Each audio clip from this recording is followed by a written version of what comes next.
Welcome in, everybody, to the More Than Philly Sports Talk Show. My name is Zach Starr. Today is Monday, June 29th, 2020. Joined alongside Gavin, Tony. Gavin, we're getting 4 weeks into another Monday. People say they hate Mondays. I don't know why. I'm kind of happy to be here on the show. I kind of miss it on the weekends. Gavin, first off, how was your weekend? How you doing, man? It's all right, ladies and gentlemen. Yeah, it's gone. My hair's gone. But it's all right. We'll be back pretty soon. My weekend was good though. Spent a little bit in the city. Spent a little bit walking around town. Was really active this weekend outside. How about you? It was good. Played golf yesterday. Did well. Much better than I did last week. But other than that, I was working on some edits for the show. For those of you out there that maybe didn't have a chance to tune in on Friday, we had the opportunity of having DeMarco Murray on. We had a great show. Yeah. First half of it, we talked about the NBA, Vince Carter's legacy, and a few other things. If you didn't get a chance to catch that interview, I actually have created the excerpt video, and it's on our YouTube channel. So you can always check that out. And then in addition, we do plan on continuing to add some excerpts. So keep looking forward to it. We're going to start adding more content. As you can see throughout the weeks, we have continued to add more graphics and things like that. So we're going to continue to improve on that. So Gavin, are there any other statements you wanted to say there? Yeah, and stay tuned on our Instagram. We're gonna start learning how to use the IG stories, so we can put like little 5-minute clips of some of those interviews down on there too. And then, like we said, we're gonna put the interview clips on the YouTube channel. So it's gonna be everywhere. Just make sure you follow us on everything we got on every platform we have. I agree now. And so Instagram TV, trying to get all that up and running. We're going to continue to really spread out the message. We're continuing to do that with our show. But before we continue to dive into it, Gavin, you and myself, just taking a second to reflect. We had the opportunity, like I mentioned, to have DeMarco Murray on our show. It was great. It was a very great opportunity to bring on someone of his caliber, and we look forward to having more people on. I had a great time interviewing him. I learned a lot more about him. Gavin, you've had the opportunity to know him for quite some time, but what are some of your general thoughts and some feedback reflecting now that it's been a few days since our interview?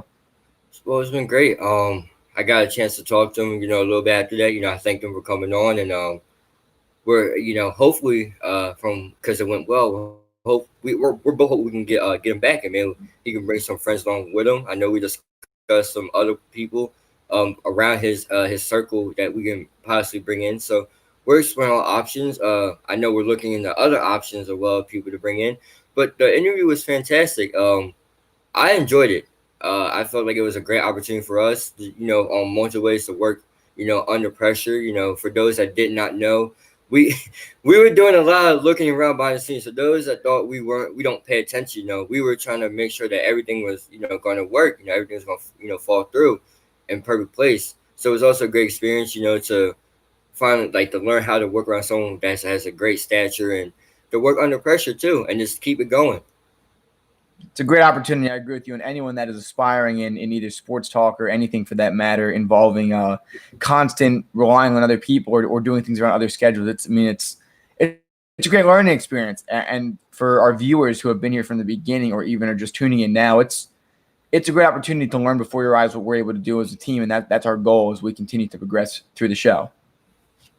Yeah. Well, I mean, I don't think, like I said, maybe one day we're going to talk about how the background stuff that goes on. Not a lot of people know. We really start at 11:40, and we will sit here and try to work out all the bugs. So when it's time for us to appear on the show and get ready to go, everything's smoothly. But there's multiple times where a lot of things happen behind the scenes. I don't think you guys understand, but it's a lot. Now, great. And we do it also that we can have the opportunity to sit here, unite, talk about sports, and let's get started with it.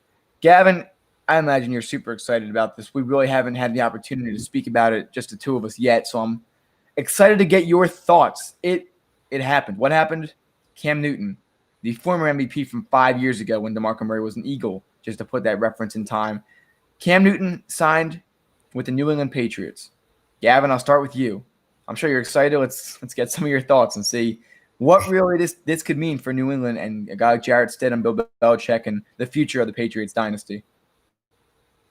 Well, I want to say this. First off, I want to say I'm a Cam Newton guy.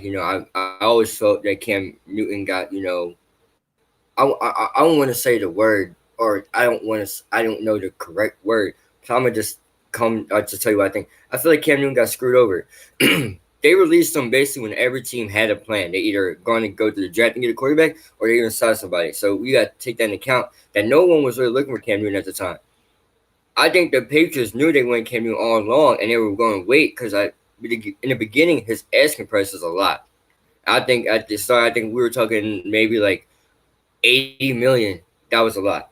So the Patriots said, well, look, we're going to wait. And they got him on a 1-year deal. And for those that don't know, first of all, I don't like the Patriots, all right? Let me get that out the way. Dom, if you're listening, I don't like the Patriots, all right? Buddy, we had a nice conversation when you were on, and I just still want to say I don't like him. But this is going to benefit Cam Newton.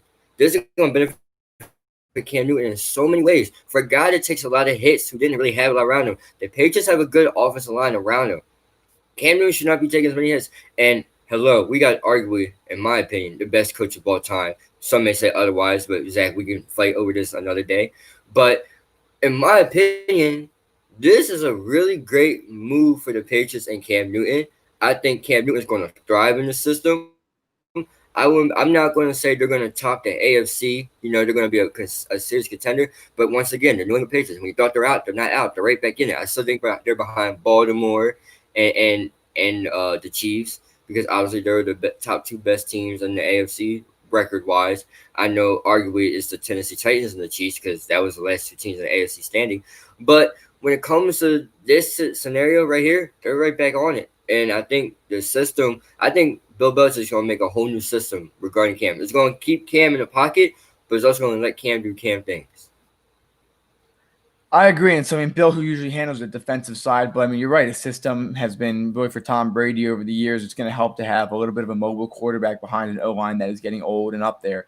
And so let's not forget the talent that offense has. So let's talk about James White. James White, you mentioned last week, Gavin, was probably one of the best pass-catching running backs in the league. He's no nothing. And Sonny Michel, on the other hand, is a true running back coming out of Georgia with Nick Chubb. Sonny Michel has top 10 talent as the running back position when they use him correctly. Rex Burkhead as well. There's 3 guys right there that are going to be good enough. It makes it so much easier for a team when you have that kind of dependence in the draft, in the backfield. They drafted another tight end this year. They're going to make more moves. And they still have Julian Edelman, who is still, while older, he was playing hurt last year. He's going to be healthy. He's a legitimately good slot receiver. Yeah. You have a guy like Mohamed Sanu coming back. Yes, he's old, but he's still Mohamed Sanu. He's still a good player. He's not a nobody. And most importantly, you still have a kid like N'Keal Harry who's getting out there, growing and really developing into a good player. He was a first-round draft pick. And most importantly, out of all of this, they have the second best defense. I think Baltimore is the best defense, but I think that they're the second best defense. The Patriots are. That alone should give you 8 wins. Cam Newton's going to excel in this system. He's going to return to close to an MVP level. You put that all together, this is a 13-3 team. They are back atop the AFC. I already was high on Jarrett Stidham. I think it's kind of funny having 2 guys from Auburn. But I'm high on the Patriots right now. I think they're going to be a good team this year. I think Cam's going to be healthy, and he's motivated. And he was an MVP, 15-1 Panthers, and he's got a great defense to back him up. There's nothing that can really go wrong here unless Cam really folds under pressure, in which case he really has never had that problem. He just played hurt. Well, also, too, I want to speak on this. People from the NFC South, I mean, Cam Jordan, you know, guys that played against Cam Newton, they said a healthy Cam is a scary Cam. Let that sink in. Remember, this is not a whack coach he's playing under. Ron Rivera, arguably decent, sometimes trash. I don't know. He coaches Washington. Was said that how it was going to go down there, but you got Josh McDaniels and you got Bill Belichick. They're going to make sure Cam's okay. Robert Kraft, and if he likes you, he'll pay you. All right, and I think personally, Cam Newton. I don't know about 13-3. I think 12-4 maybe. I think Baltimore, and like I said, Baltimore and the Chiefs are still the teams to beat. They're the favorites, obviously. But Cam Newton, and I'm gonna say it again, a healthy Cam is a scary Cam. Words of Cameron Jordan. And also too, I want to take this account. If Cam Newton slides more, and no, let me rephrase that. If Cam Newton, you gotta look at what Cam Newton was working with in Carolina. Devin Funchess, Kelvin Benjamin, age Steve Smith Sr., Benjamin Watson, Greg Olsen, injury-prone Greg Olsen. And the defense was top 10 at some point, then they fell off. The only arguably best player Cam Newton ever had to use or played with was Christian McCaffrey, and he's a running back. So you give Cam Newton some wide receivers, Mohamed Sanu, Julian Edelman, who's that guy, and you bring back some other pieces. James White, who's a really good pass catcher. And then you got Sonny Michel with a great offensive line, better than what he was using. This team's going to be a problem. Like I mentioned before, you give him a good defense. Number one, 8 or 9 games by itself. You give him the screen game. You take the pressure off of Cam and let Cam be Cam. Tell me how that's not good enough. I have to look into their 2015 season a little bit when they went 15-1 and when they went to the Super Bowl to see what true talent he had around him. But I definitively know he's in a better situation now, and he's a great coach. And like you said, he's healthy. He's not like a Jameis Winston or a Jared Goff, where when the pressure's on him, he can't rise to it. The only time he struggled was when he was playing hurt. Right? That's pretty much it. And bad coaching. They really fell off over the past 3 seasons. That's bad coaching. That repeated with Kyle Allen this year. So it's not Cam as the problem. It was Ron Rivera. It was that offense. Even though Ron Rivera was really the defensive coach, their defense struggled as well. I think that this is a huge step up for them, and they really are dangerous. Can they beat the Chiefs or the Ravens? I think the Chiefs they could. I don't think the Ravens they could beat. I think the Ravens are too perfect of a team. It's up to how Lamar does in the playoffs. But I think that it's really ultimately going to be, it's a big step up. And so Cam Newton, tell me why he wouldn't do well. His play style, all he has to do is check down to James White. I mean, Tom Brady won Super Bowls doing that. I mean, he had Randy Moss for a few years, and they didn't even win a Super Bowl. I think that Cam Newton is going to be not put into that system. I think they're going to make a system for him, and the players around him already are significantly better than that of Carolina. And then finally, remember the defensive side of the ball. That's 50% of the game, right?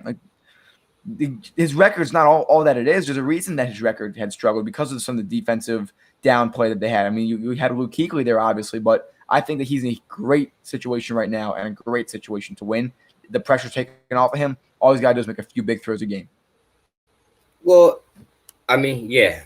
I don't think Bill Belichick's going to change his complete offense, but I think he's going to do things as Cam be Cam, which is his play style, which is QB draws and stuff. But I think the big thing Bill is going to really preach is sliding. Cam doesn't slide that much. He takes hits. Where did that get him? Where he is right now. So I think they're going to preach sliding to Cam, and I think they're going to save Cam a lot more. Once again, a healthy Cam is a dangerous Cam. Cam didn't play that much last season due to a shoulder injury. And, he's been working out ever since. So I really do believe Cam Newton this year. I wouldn't be surprised if Cam Newton wins comeback player of the year. It's not a bold prediction at all. People forget Cam was not supposed to play last year. He had a severe injury. He had surgery, and he was back week 1. He struggled for 3 weeks, even played somewhat good. The Panthers didn't have much around him, and then he was out for the year. He's changed the way he eats, and for me, I know a lot how much that can change somebody. He changed the way he works out. He changed his mentality. Cam Newton is ready, and they're really going to be a good team this year. I mentioned so many times the defense because it makes such a big difference. So many teams, I wish the Eagles had a defense like that. They probably would have been 10-6 last year or 11-5. Just think about some of these teams where they actually had a good defense that didn't blow leads. The Patriots don't do that. The Patriots don't blow leads. They don't have these issues like that. But Cam does need to do his job. Cam can be Cam. But I think he's ready. I think his mentality is in the right place. He took a huge pay cut, but I think he's ready. I think Cam is ready to go out there and win. Well, also, to the AFC is easier. There's only 2 top dogs in the AFC that you really got to worry about, and man in Tennessee that just runs over people. So it's arguable you can put the Patriots right at the number 3 team. When you look at the NFC, you got all these teams that can be top dogs, but we don't know who's going to be top. One day it could be Eagles, next day it's the Cowboys, next day it's the Saints, next day it's the 49ers. Now you've got to put Tampa in there because I know Tom Brady's not going to lose every game. You got to throw the 49ers. 49ers coming over. You can put the Cardinals in there around there now because the Cardinals got better. You can put the Seahawks not going anywhere. Aaron Rodgers, you say Aaron Rodgers is going to fold this year. I think Aaron Rodgers is going to be just the same. So we don't know. I think there's a better situation for Cam to try to go out and win Super Bowl. I'm really excited to watch. I hope the NFL, starts on time. Hopefully so, with or without fans. But so tracing it back to your point, as far as how excited you are to see Cam Newton, I agree. I think that he's going to do well this year. And I've emphasized that a few times. I mean, one of the key points I want to point out is that, when the pressure's on you, you do tend to fold a lot. It happens to a lot of guys. But Cam and this whole team are experienced. Almost that entire team are Super Bowl champions. Cam Newton is no shocker to the Super Bowl. Sure, he could have dove on a ball that Von Miller had knocked out, and Malik Jackson, current Eagle, actually scored the touchdown on that play. Fun fact. But I think that they all have the perfect balance. It is a opportunity. I give them a 4-year window to go ahead and go win a few more Super Bowls. And that 4-year window is with Cam Newton. And then you got to start moving on. Is Jarrett Stidham the answer? That's a question, too. Is there going to be a QB competition this year? Another fun factor with Auburn. But so, Gavin, do you think there's going to be a QB competition this year between Cam Newton and Jarrett Stidham? Who's that? You're telling me a dude I've never heard of versus Cam Newton, an MVP, went he threw 50 touchdowns. No, I think that might be wrong. But no, he did really well versus Jarrett Stidham. Are you serious, Zach? Did you really just ask me that? That's no debate right there. Obviously, Cam Newton's gonna come in and get the job. Like that if you sign Cam Newton, like, nah, dude, you're gonna be the backup. What is that? I wouldn't even took the job. They wouldn't have signed him. Cam wouldn't have took the deal. We just said we're gonna be backup. Obviously, it's gonna be a starting job. No, I agree with you on that. And you think back to Tom Brady, they wanted to trade him to the Niners. They had that much confidence in Jimmy Garoppolo. But then last year when Tom wanted to leave, they were sitting there waiting like, all right, come on, Tom. Please, Tom, come back. Or Julian Edelman saying, come back, Tom, or return something like that on his social media like it was a political campaign. But so, no, I think they have no confidence in Stidham. And someone said he must be pretty bad in those Zoom meetings to go out and bring the guy. But no, I think Cam has the job, but he has to stay humble and he has to really earn it and go out there and work, because I think Stidham is peed off right now. And I mean, I don't blame him. We don't know who Stidham is. Like you said, who is he? He came in when they were up by like 21 points. He threw a pick six, and Bill Belichick pulled him already. So I don't know. I think that there could be a little bit of a competition, but not right now. It's not even close. My last thing on this is I think the original plan for the Patriots was, we're going to roll with Stidham and maybe go out and get Trevor Lawrence because, tank for Lawrence. I think then they came to the sense of like, we're the New England Patriots. The narrative is the Tom Brady or is it Bill Belichick? We're going to find out who it really is. Can we take a depleted, injured Cam Newton, and can they go to have the same success they had with Tom Brady? I'm not saying they're going to win like 20 rings, but can they get one? Can they go back to the playoffs? Can they, like, that's the reason why they didn't roll with Stidham, because they knew Stidham wasn't going to take it to the playoffs. They were going to wait for Lawrence, but they're like, let's get Cam right now. I said this when we had Dom on the show. I said they're not the kind of team that wants to tank. So it's not a shocker. I'm really excited to see this season. The storyline is really building up nicely right now. I have to say so myself. It is. Sucks they don't play each other this year. Speaking of that, it takes us right into the next topic. Can this Super Bowl be TB12 versus Cam Newton? Can Tom get his revenge on his former team? We don't know. Let's talk about it. So we said that there's a possibility outside of the Baltimore Ravens that the Patriots could be the second or third best team in the AFC. Remember, the defending champion Kansas City Chiefs really should deserve the benefit of the doubt and be held at number one right now. The Buccaneers, people either love them or hate them. People either think they're going to be like 4-12 or 13-3. So, Gavin, I'll kick it off. I think this is very possible this season. I think that the Tampa Bay Buccaneers have the easier route to get to the Super Bowl. I don't see any teams in this division or in this conference that really are that scary. I mean, who's the best team right now? The Niners? I mean, they get beat if you force Jimmy Garoppolo to throw. The Seahawks, their line's pretty bad. The Seahawks are the most overrated team in the NFL. I'll say that till the day I die. I still love Russell Wilson, but they're paying him too much. They need a really good defense to get back there, and that's pretty obvious. I mean, the Rams and Cardinals are not there yet, or were there if you're the Rams. I love the Philadelphia Eagles, but they're nowhere near that. Dallas Cowboys, we know, are nowhere near that. I mean, I'm trying to think of the other divisions. The Saints, you know how the Saints go. The Saints, maybe the Saints. And according to you, maybe the Packers, but I don't think so. The Bears, if Nick Foles decides to show up this year and beats Trubisky out, but I don't think they're anywhere near that. I don't think any team's mature enough in the NFC. I think the maturity of Tom Brady on the Buccaneers with Bruce Arians is too much for the other NFC teams. But I don't see a definitive favorite in the NFC right now. As far as for Cam, it's a tougher route. You take a look at a guy like Lamar Jackson. I think he's peed off and he wants to get back to the playoffs. I think he wants to go in and win. He's not going to choke this year. I don't think he will. The defense is too good as well to let that happen. They also are getting a stronger running game to take the pressure off of Lamar to always be running the ball. And then I think about teams like Kansas City. They're defending Super Bowl champions. They are the number one AFC team. On paper, they might not be. But until they prove me wrong, the Kansas City Chiefs are the best team in the AFC. Again, until they prove me wrong. Their defense could definitely use help. They have Tyrann Mathieu, a few other guys that are pretty talented on that team. But other than that, I think that for Cam Newton, it's going to be tougher. It's his first year there, same with Tom Brady. As far as who does better this year, I still think it is going to be Cam as far as the regular season and stats and things like that because of how good of a coaching staff he has. As far as the success in the long term this season, I think it's going to be Tom Brady because he does have an easier path to the Super Bowl. So I think it's going to be a really tough challenge to see those two in the Super Bowl, but it'd be great to see. And I'm taking the Patriots any day in that because Bill Belichick knows Tom Brady too well. He would have him beat from the second they step on the field. So Gavin, let's get some thoughts from you. Well, first of all, I want to say, let's look at the teams that they have to go through: Patriots, Baltimore, Kansas City, right? And anyone else that decides to show up to the party this year. Tennessee. Well, Tennessee's not going to show up. They're just going to run their way through the party like they did last year. All right, they're like that one person that wasn't invited, but they still came anyway and wreaked havoc and ruined the party. Didn't even knock on the door. You turn around. They just ran right how through they get here? Earl Thomas can tell you how they got here. I can tell you that much. Yeah, Earl Thomas opened the door for him. But besides the point, let me get back on it. You look at Tom Brady, and you're like, all right, well, the Saints, they always go marching down for real in the playoffs. All right, the song is true. The Saints go marching down. It's true. You look at the Seahawks; they don't got enough on defense, and Russell Wilson looks like a guy on an island that needs help. You can make the case DK Metcalf, but that's the second year. We know how second-year people go. Jimmy Garoppolo, I think they take a huge step back because they don't have Raheem Mostert anymore.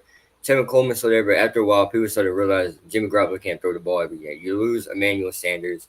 Deebo Samuels is going to be out for a little bit too. All right.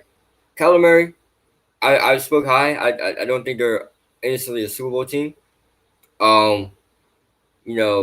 Kirk Cousins, I'm not even going to speak on that. Aaron Rodgers, I don't think they win the Super Bowl, but I do think they make a nice little noise in the playoffs. The Bears, last year Nick Foles threw one nice pass and was out for like 9 weeks. So there's no one really. And then the Eagles obviously were injury prone, and the Cowboys are delusional and never make it. So let me after said all that. Yes, the Buccaneers have the easiest route to the Super Bowl, right?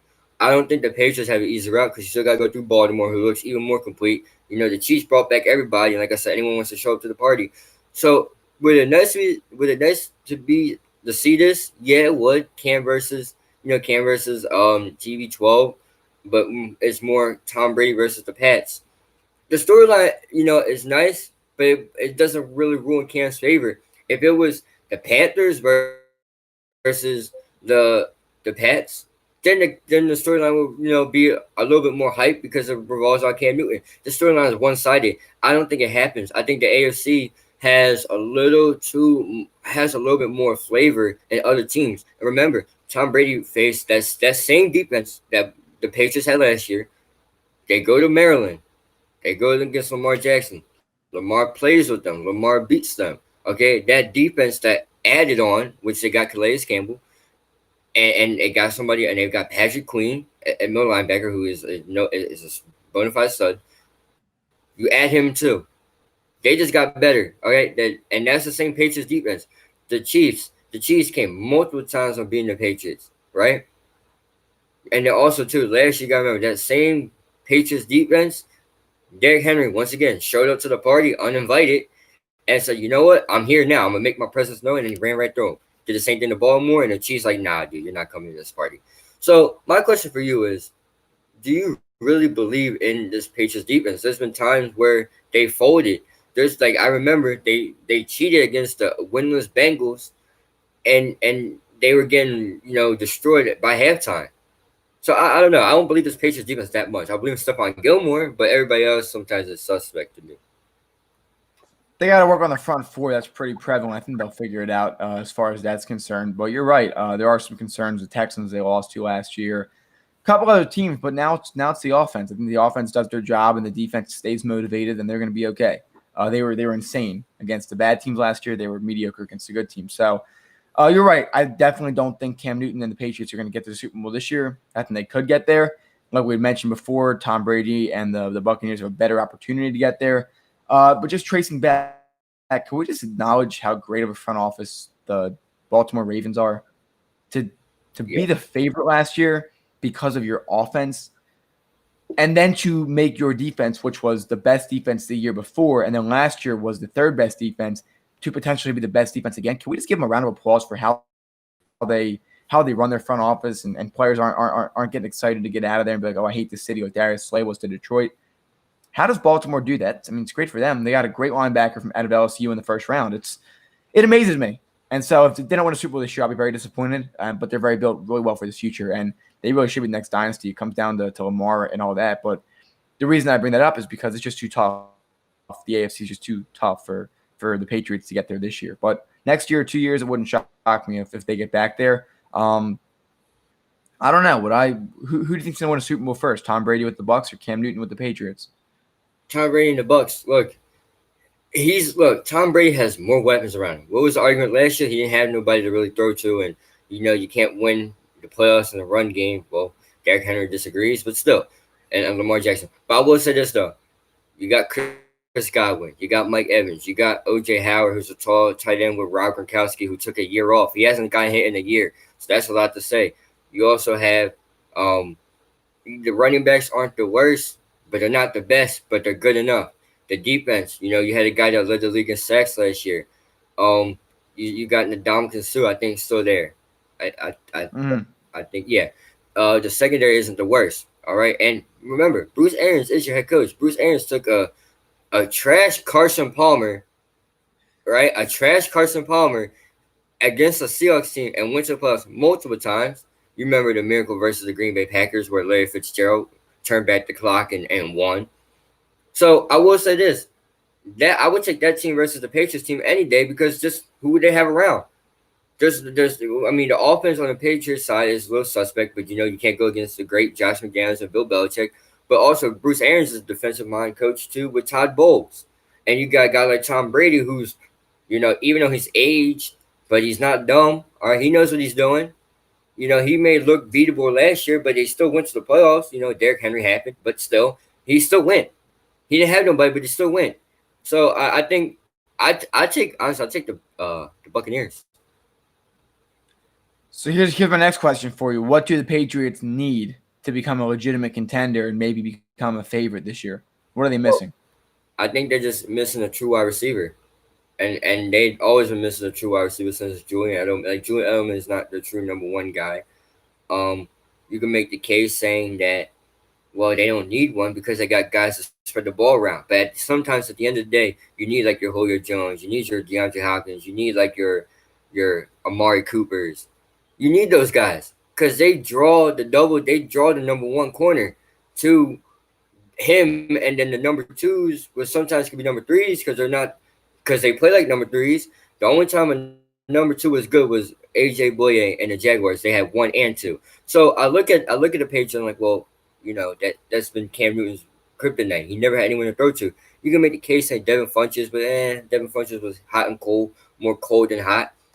So I think the Patriots are more complete. They have they have two arguably could be number one wide receivers in Chris Godwin and Mike Evans, and are into arguably number one tight ends. So you gotta look at the Patriots and like, well, do you guys really have enough to succeed for Cam Newton? That's been the argument I always made for Cam Newton his whole career was, you're throwing to Greg Olsen and Devin Funchess.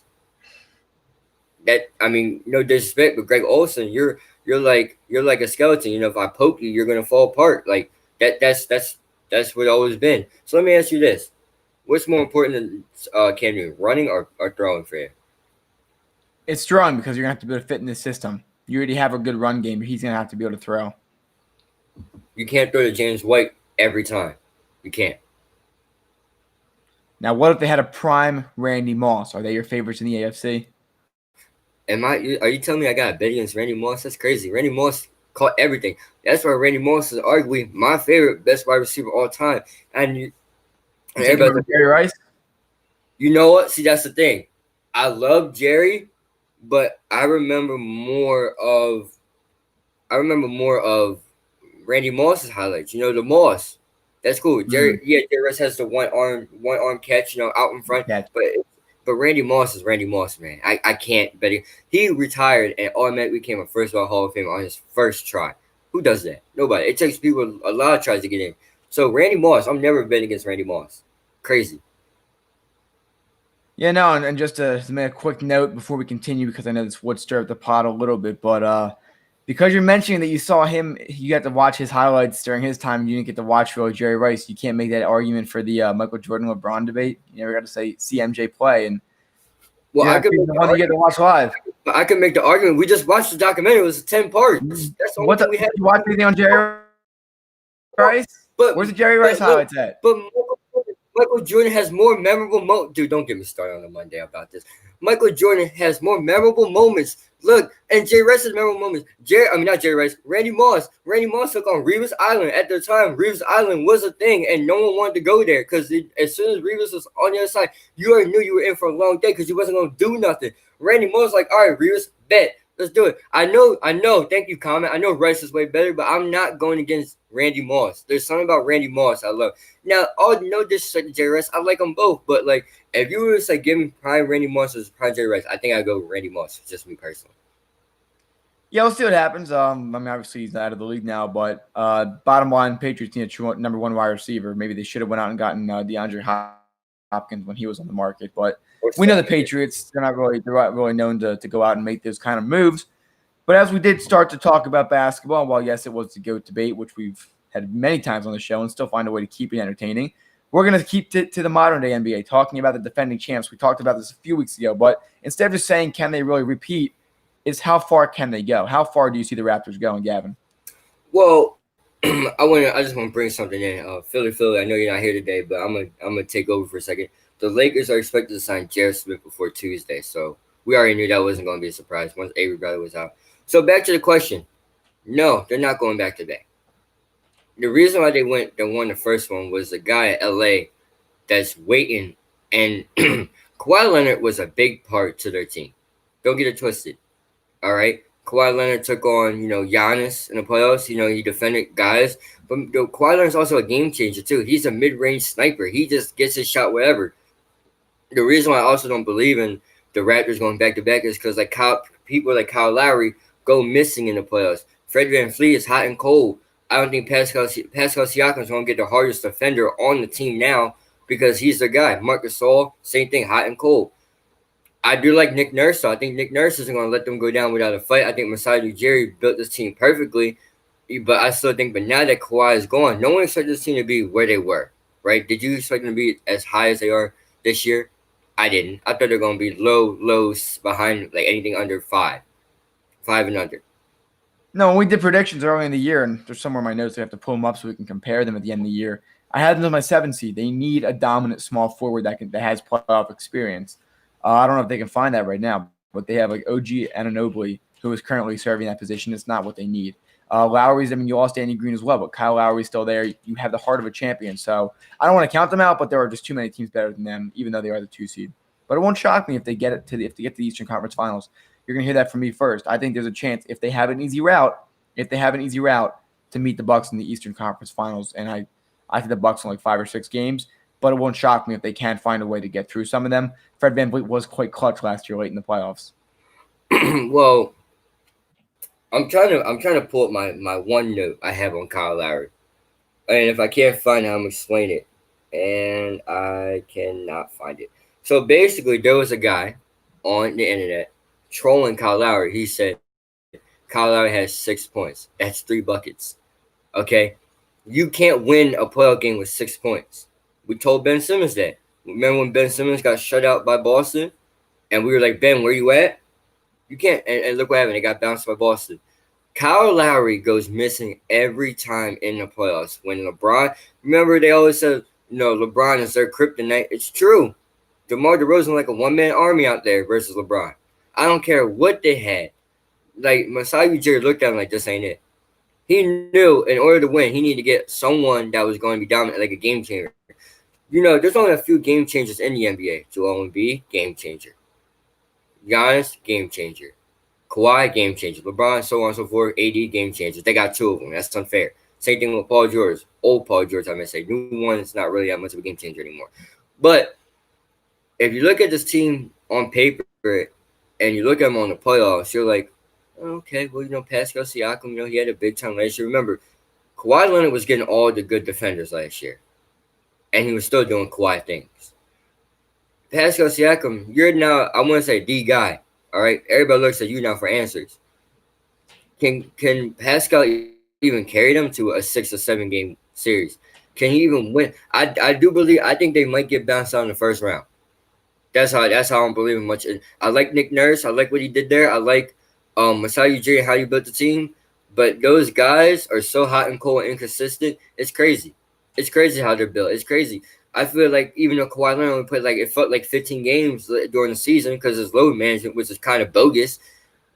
He still showed up when needed. Who's gonna be that guy to hit them shots? Arguably travel, but it still went in. They go on to win the finals. But who's gonna hit them shots? Kyle Lowry? No. Pascal? Maybe. Flavor and Fleet? Maybe. Marcus Gasol? I guess. I don't know. They don't have when you get the ball Kawhi, Kawhi was like, yes, I'm gonna hit it. So who's gonna be that guy at the end of the game where they're down by or they're only down by one? Who's gonna hit the shot? I don't think they have one. I think that it's tough for the power forward position to have that guy who can make the shot. Historically, power forwards aren't the guy. I mean, you can surround a franchise around them. You think about the power forward or center kind of guy like Tim Duncan or even like that. But Siakam is supposed to be an all-star role player. He needs another star around him. And so you have Kyle Lowry. Yeah. But you mentioned it. Playoff Kyle Lowry is a thing, and he doesn't show up. So I think it's going to be tough for them. And I think that overall, in my opinion, if they get an easy route, they can get to the Eastern Conference Finals. But it's not going to be pretty from there. They can beat Orlando, in my opinion.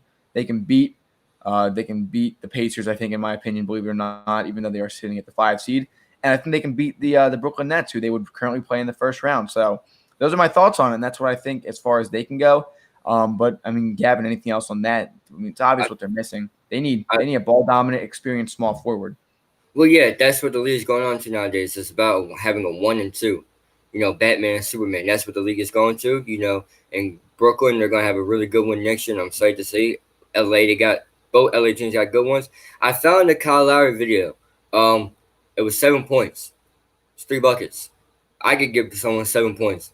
If you're paying me that much money, I'm gonna give you 7 points consistently because I know you're not expecting anything else from me but just 7 points. Kyle Lowry is supposed to be the guy in Canada. He's supposed to be the guy they always like the veteran there, really. And you gave them 7 points in a playoff game one time. So playoff Kyle Lowry is a thing where he doesn't show up. So I think that's going to be the only kryptonite. Someone has to be that guy. They don't have a small forward anywhere, and they don't have a Batman and Robin. So we just have to watch and see. I don't think they make it far this year. No, it's a good point. And like I mentioned, I still think they can beat at least half of the teams, three teams at most. But so you can't always count out the heart of a champion. We're curious to see how much of that experience really helps them out. Their backcourt is pretty small, both 6 foot, I'm pretty sure, 6'1", maybe at most. So, Gavin, I mean, just talking about the Raptors, talking about a guy like Nick Nurse, talking about that entire front office and that organization, do you think the trade was a success? It's pretty easy to think about considering they won the finals last year. Where does it leave you this year now that you don't have DeMar DeRozan and Kawhi was a true 1-year rental? Well, when Masai made the trade, and first of all, everybody looked at Masai Ujiri like he was wrong. All right, you got rid of your head coach of the year, coach of the year. You're bringing in a guy, Nick Nurse. You go out for a trade, and you know it's going to be 1-year rental, and you already would give away the best player on the team, DeMar DeRozan. I think that just trade was a success. They knew what they were getting. They knew Kawhi wasn't going to stay. They knew it. No matter what Canada threw at them, Kawhi eats free, Kawhi gets this for free. No, they knew it was a 1-year rental. I think the trade was a success because they won. If they didn't win, I'm like, well, Masai, you just got rid of everybody, and you didn't win. No, they won. I think they knew what they were getting themselves into. I think Kawhi made it very clear, whether I win or not, I'm not coming back. So I think, once again, that front office is one another front office. Messiah in general, he's a really great-minded person. He was like, he basically tried to do what Elton Brand did, but he did it better. Elton Brand said, I'm going to go get Jimmy Butler. I'm going to go get Tobias Harris. All right? I'm going to go bring in, I'm going to get rid of Markelle Fultz. I'm going to do all this. And he comes back, and they don't win, right? They lose to Masai's Raptors team, where Masai goes, and I'm going to get rid of Dwayne Casey. Even though Dwayne Casey was coach of the year, this is not it. You bring in Nick Nurse. You bring in a younger coach than Nick Nurse. You go get Kawhi Leonard, who didn't want to be in San Antonio anyway, and you already knew what you're getting yourself into. And based on Masai, was like, he just gave me a ring. It just looks like success. So I think that was a really good trade. They knew what they're getting themselves into. They knew he wasn't going to stay. No, I agree. And so the ring, and they'll never forget that season, that's for sure. There are three factors I'll consider contributing to their championship last year. Number one, acquiring Kawhi Leonard. Yeah. Number two, firing Dwayne Casey, replacing him with Nick Nurse. And number three, LeBron going to the West. It's obvious what number one is on our list of the biggest factor. I think we can agree it's Kawhi Leonard going to the Raptors. But besides that, between the coaching change and LeBron leaving the East, which one of those elements made it easier or better for the Raptors or made them a better team? Well, when LeBron went to the West, I'm gonna be honest with you, LeBron ruined the East for the longest time ever. As Toronto, they could never get past LeBron. They tried 3 times and came up short all 3 times. LeBron, look, once LeBron, and this is for all teams, once LeBron left the East, everyone had a chance. The Sixers had the best odds to come out. Obviously, didn't happen. The Raptors jumped once they got Kawhi. You could even argue that Giannis had the favorites to go too. It was like once LeBron left the East to go to the West, every team in the East had a chance. Every team. And that's crazy. And oh my God, I just realized what you just walked me into. You're gonna put that in the arguments to go to bed. It's all right. I got something for you anyway.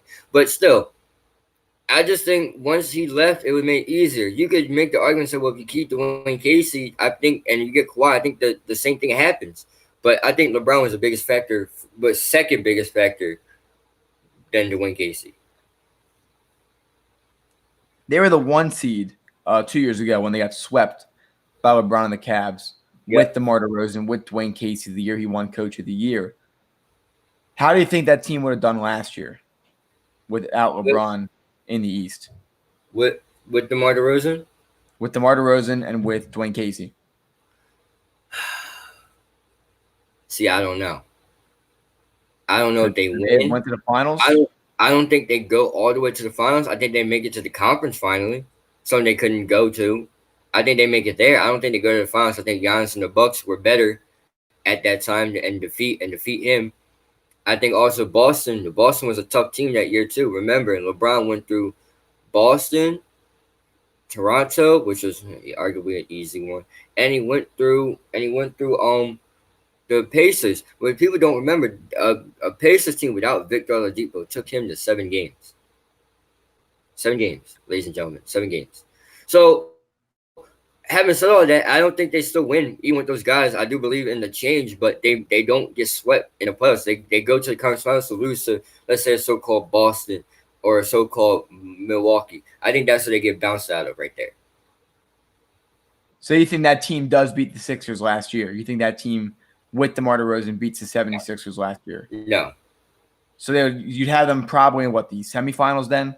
Last year, that is. Yeah. The year before, Yeah. maybe the finals, but last year it'd be the semifinals. So last year, semifinals, right? And then the year before that, it would have been conference finals. Yeah.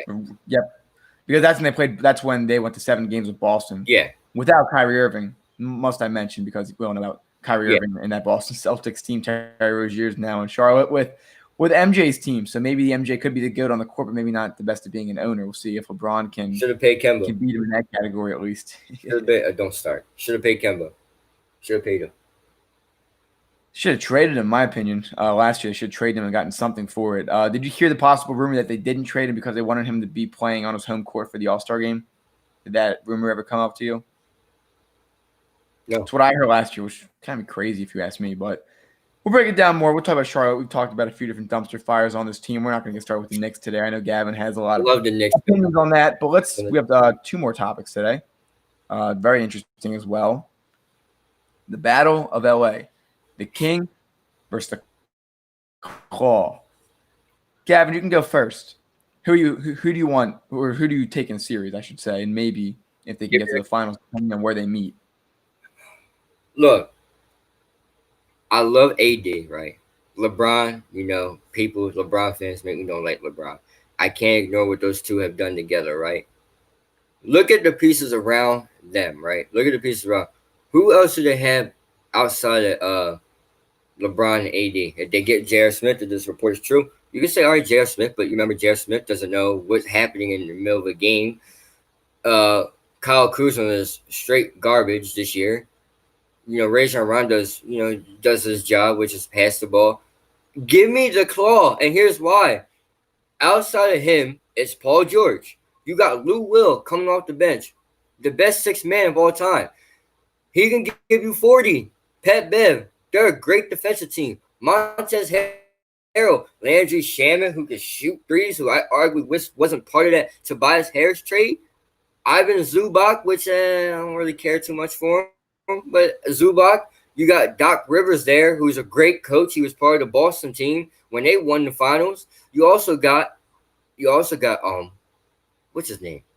I think they got one of the Morris brothers. Both LA has a Morris, but this one can shoot. Marcus. Yes. Marcus can shoot better. So you gotta look at this team and they're all great defenders. They can guard 1 through 5.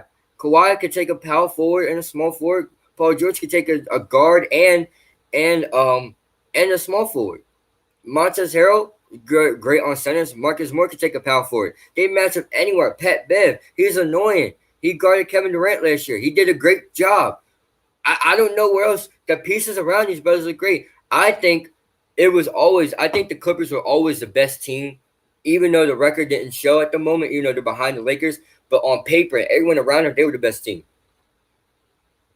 Yeah, I'm going to take the Lakers. I'll tell you why. They have experience. I know.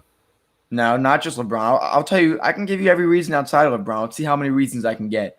Number one, guys like Rondo have experience. Guys like Danny Green have experience. Guys like JaVale McGee and Dwight Howard have experience. We don't know if Dwight Howard's going to go yet, but it actually looks like he's going to go. Those guys alone have great experience. They're great role players. And then you plug in a guy like Anthony Davis, who's the front runner for Defensive Player of the Year, the perfect power forward, in my opinion. His ability to shoot, his height, his length, everything. He's great. And then you add LeBron James, who literally has taken teams nowhere near this caliber to the deep in the postseason and the NBA Finals. Gavin, I'll ask you this. Are you taking Kyrie Irving or Rajon Rondo? Kyrie. That's a pretty fair one. J.R. Smith, the Cavs J.R. Smith, or Danny Green? See, is this a J.R. Smith that hits like 10 threes and looks good? 2018 J.R. Smith, who has no idea what's going on. Danny Green. Or, excuse me. Yeah. No. And you get both. I mean, you do get both. It's a hard comparison because you do get J.R. Smith off the bench now, but that's what it's looking like. Danny Green. All right, so now the tied 1-1. LeBron James, would you say he's about the same prime that he was with Cleveland 2 years ago? His defense went down. Ever since LeBron got to LA, there's been videos of LeBron not really playing that much defense anymore. So I could say LeBron's offensive game got, never lost. He's a sister up now. He's playing more like a power guard. He's a point forward. So point forward, that's what it is. So yeah, 2K. He's a point forward. I think LeBron added a new ability to his game, which is passing, more assists. But defense kind of took a little decrease, these last 2 years. But arguably, the game is still there, the same game. You taking Anthony Davis or Kevin Love on the Cavs? That's not even fair. Kevin Love never played, basically. All right, and then are you taking JaVale McGee or Tristan Thompson? JaVale McGee was a great piece on the Warriors because he was an offensive center. He did everything. He blocked too. But Tristan Thompson was a board getter too. I'm gonna take JaVale McGee, but Tristan Thompson was a board getter. He grabs more rebounds than what JaVale McGee would get sometimes. So that adds up to 3-1 minus LeBron. The only difference is Kyrie Irving. Would you consider Kyrie Irving or Anthony Davis the better sidekick to LeBron James? I think they helped each other in different ways. I think Anthony Davis is a little bit more better, but Kyrie Irving could take LeBron could take a break, and if Kyrie's on the court, they're going to at least score. Mm-hmm. All right, they're going to at least score. I think also, but Anthony Davis, same way. They're different. I think Anthony Davis is a better piece, but Kyrie Irving, and I hate admitting this, but he hit the shot. We saw a game this year where Anthony Davis missed a shot that would win them the game. So I think Kyrie Irving's a better shooter, but Anthony Davis is better all around defensively because Kyrie Irving doesn't play defense. Who do you think wins in a series? The 2018 Cleveland Cavaliers or even 2016 when they won the finals with Kyrie, or this team's LA Lakers? The year they won the finals. Oh, no. Yeah. Kyrie played that year. 2016 Cleveland Cavaliers versus the current Lakers. I think 2016 Cavs win. LeBron's a little bit younger, and if we're going to argue without LeBron, Kyrie Irving, he's a good guard. He can score from anywhere. He does whatever he wants. He can get to They were the hoop. irrelevant until LeBron got there. Remember, 2011 to 2015, they were pretty irrelevant. Well, also too, at the same time, you can make the same case for Anthony Davis. Anthony Davis' play wasn't really that dominant until a couple years ago, 4 or 5 years ago, where Anthony Davis we started into the playoffs. Yeah, exactly. But still, I can see your point. But also, you got to remember too, he's 6'11", 6'10", arguably 7 foot sometimes. Once they get muscle in the league, because Anthony Davis came in as a scrawny, skinny young kid, he came, but once he grew into his own and got more weight onto him, then he was able to move people around and do things. Remember, I think Anthony Davis, yes, Anthony Davis is better than Kyrie Irving. I'll say that. But also, too, Anthony Davis didn't start doing things until like 2016, really. We didn't really talk that much about Anthony Davis until 2016, basically. We'll break it down more as we progress. We do have one more segment of our show coming up. We're going to continue that discussion. It seems like it's going to be a pretty good one to continue. For those who are tracking my train of thought as far as the Cavaliers team, I think this team's more talented than any Cavs team pretty much that was carried to that went to the NBA Finals. Obviously, Kyrie Irving is very talented. But we're going to continue to break that down, as well as discussing, is James Harden the problem in Houston? All that and more immediately following this.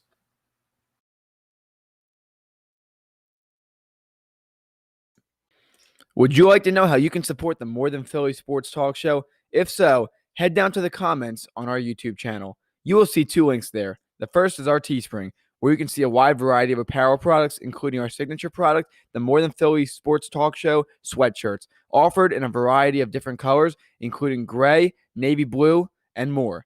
Finally, we have our Patreon page, where you can become a monthly donation member. 10% of all donations go towards an organization of our viewers' choice. We hope that you enjoyed today's episode, and if you can't donate, that's okay, because you can always share this. Again, for those who have been keeping track, we are donating to Shriners Hospital for Children this month. So a lot of exciting stuff coming up. We have a few more days. We've extended the deadline to July 8th, so that is going to be the last day this month, and then we will be continuing to decide moving forward the donation. So, Gavin, bring you back in here. Let's break it down. Let's talk about the Houston Rockets. Got about 8 minutes to do so. Is James Harden the problem in Houston? Yes, and it's not James Harden the person, it's James Harden the play style. You cannot win a game, or excuse me, a championship with you just dribbling the ball and everybody just staying out in the corner. You can't ISO. He makes it look pretty good. He went to the Western Conference Finals. I arguably think if Chris Paul doesn't get hurt that year, they go to the finals. Do they win? I don't know, but do they go? I think so. But look at their play style. James Harden handles the ball the whole time. James Harden, I've seen a guy in PJ Tucker give James Harden the ball, run to the corner, and stand there with his hands on his knee, on his shorts, waiting. That's not how you win basketball. There's no I in team, right? There's no I in team. You got to pass the ball. I think, look at how the Warriors did it too. The Warriors got everybody included. If it was Kevin Durant's day, it was Kevin Durant's game. If it was Clay, it's Clay. If it's Curry, it's Curry. Look at how LeBron did it. LeBron, it was either LeBron's game or if it was Kyrie. You got to look at another team that won the finals. Let's go back to the Heat, right? The Heat, they passed the ball to everybody. Let's go. You want to go back again? We go back to Boston. Ray Allen, Paul Pierce, Kevin Garnett. They did it. San Antonio, Kawhi.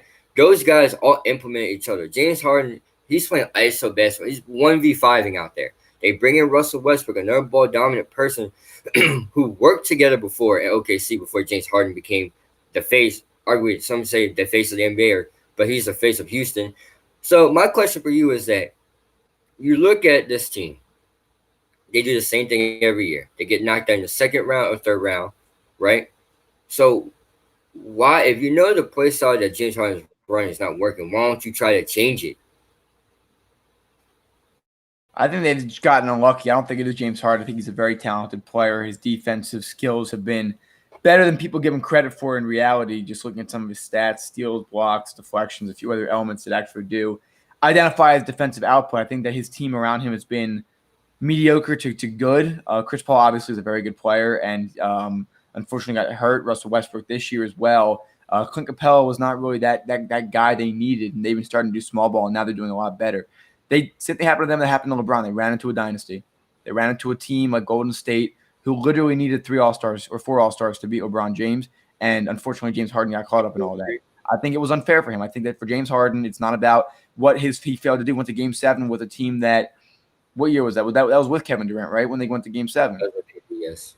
Yeah, so I mean, you go to Game 7 with him. I mean, you go on to sweep the Cavs afterwards. James Harden just got unfortunately locked up on that side. I think if he was in the Eastern Conference, if you replaced the Cavaliers with the Houston Rockets, I think they would be in the NBA Finals all the years that the Cavs were. I think that unlucky, and I think they have a ways to go. Unfortunately, the West is just getting stronger. For James Harden's sake, if he wants to win, he might want to go to the East. It's not an uncommon thing for a lot of players to do if they want to go on and win. I think James Harden does hold on to the ball a lot, but he scores.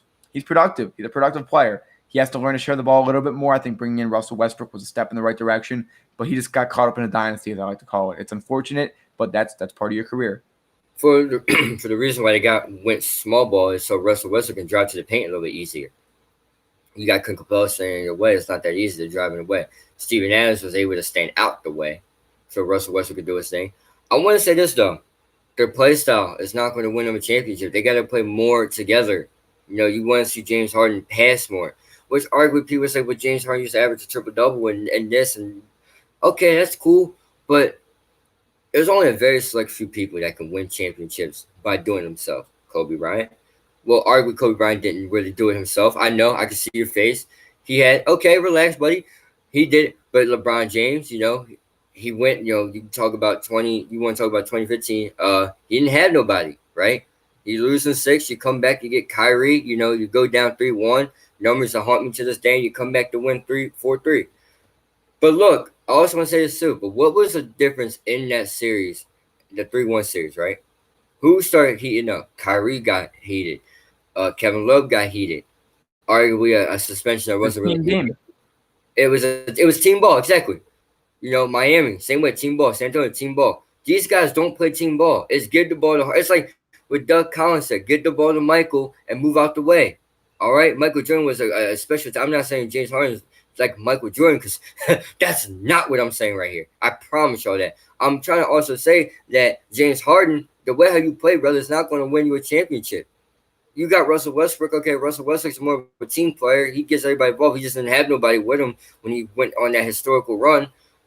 I still believe that James Harden's play style is the reason why they won't win a championship. Not James Harden. Now, James Harden is a special talent. Don't get it wrong. Yes, he scores. Yes, he scored 50, 60 points a game. But that play style, dude, in the playoffs where you just dribble, and then you, first of all, let's talk about his travel, his Euro step.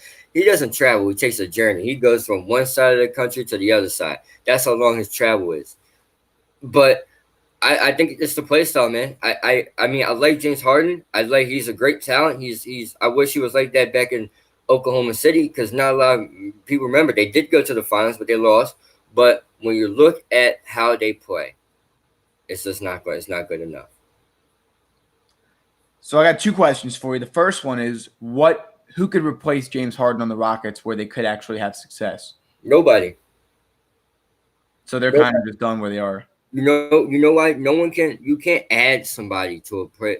You can't, because look, I'm not saying James Harden's trash. All right, I'm not saying that. James Harden's really great there for Houston. It's a great fit. He's a Houston guy. He sounds like a fits his personality, right? But I'm just saying, it's not James Harden the talent. It's James Harden the play style. It's what the play style they implemented there. You can bring someone else there. You could do that. Give him Russell Westbrook. Let's say Kevin Durant went there and James Harden. They're going to win a championship, obviously, because you know why? They're both going to pass the ball around. That's what made the Warriors so great. They shared the ball. Everybody got their touches. Everybody got theirs. James Harden looks like he's out there getting his, and then Russell Westbrook of this year gets his a little bit. But look at the guys I'm talking about. Let's go back to the last year where they didn't go all the way deep they did. What happened? They just did the same thing. You know, they ran into the Warriors. They ran into the Warriors. They did their little ISO basketball, and you can't do that. You can't do that. They're not winning that way. That's not winning basketball. That's losing basketball. Michael Jordan didn't win that way, did he? Did not. And so I do want to wrap up here as we get into the last minute. My final question, quick answer. Where do you think James Harden could succeed? Is there anywhere he could go where he could win a championship? If he wants to win one, the Eastern Conference is the easiest because the East sucks. No one in the East is really really that tough. How about you? Where do you think? I mean, it wouldn't happen because of how many max deals, but you send him to Boston, you say, okay, shoot when you get the ball. Otherwise, no. That's the only team I can see. It's hard. It's tough for him to go to a team with a where his ball dominance is so strong. So, everybody, thanks for joining us. We're going to continue that conversation as we progress through the week. We're going to continue getting some guests on as well. I know some days it's just the two of us, but we are going to be getting some guests on later in the week. Gavin, any final statements as we close up today's show? Yeah, make sure you follow us on Instagram, Twitter, and subscribe to the channel for more. And watch some of our recent shows, especially Fridays. Friday was a really good one. If you can't watch the full show, which I would love for you to do it, we also got a clip of both Dom's interview, and we also got DeMarco Murray's interview up there. So please like, subscribe, and share. Keep sharing. Be united, everybody. I'll see y'all tomorrow.